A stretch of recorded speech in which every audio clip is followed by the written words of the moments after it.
Thibault, Ail du Moulin, on est des producteurs d'ail à Saguenay depuis 2018. C'est la troisième fois qu'on plante ici à la Terrière. On a aussi une parcelle de terre à Saint-Félix-de-Tis. On plante environ 30 000 cailleux par année. Ça nous donne une récolte autour de 2 tonnes environ.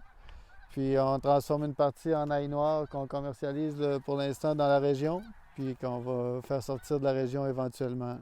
On trouvait, pourquoi l'ail noir? On voulait une autre façon de commercialiser notre ail là, pour se différencier un petit peu.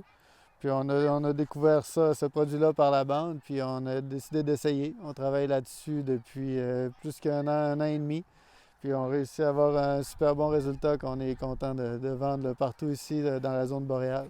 La zone boréale nous a aidé beaucoup pour la commercialisation, là, se faire connaître. Il y a eu une campagne de publicité cet été qui a été faite aussi, là, qui nous a aidé avec plusieurs dégustations, des trucs comme ça dans les IGA.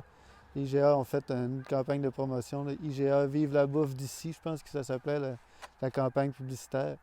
Puis on a participé à ça, puis ça a aidé grandement à faire connaître notre produit. Ouais. Pour faire de l'ail noir, on prend de l'ail blanc là, qu'on cultive standard, là, variété musique principalement. On la met dans une étuve pendant 1 mois et demi. On varie une étuve, c'est pour contrôler la température et l'humidité. Donc là, il reste dans l'étuve pendant 1 mois et demi, là, ça dépend. On varie les températures puis les degrés d'humidité. Puis au bout de ce temps-là, c'est une réaction de Maillard qui fait transformer l'ail blanc en ail noir. Ça goûte pratiquement plus l'ail. C'est les sucres.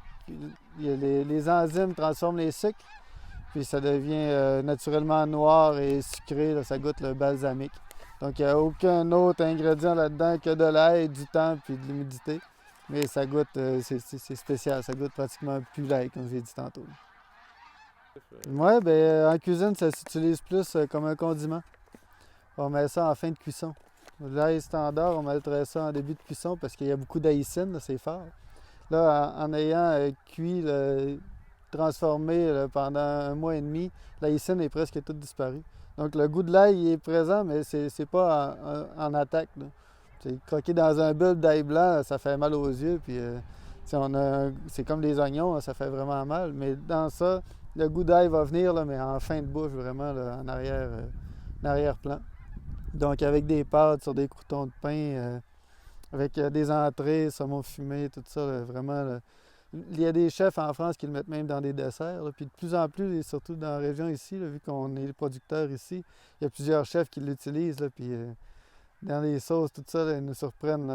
Un gratin dauphinois l'autre fois, c'est ça, les gens ils l'utilisent de plein de façons. Puis ça donne un petit goût au plat que les invités demandent là, c'est quoi que tu as mis dans ta sauce. Là. Ils savent pas c'est quoi, mais il y a quelque chose de spécial.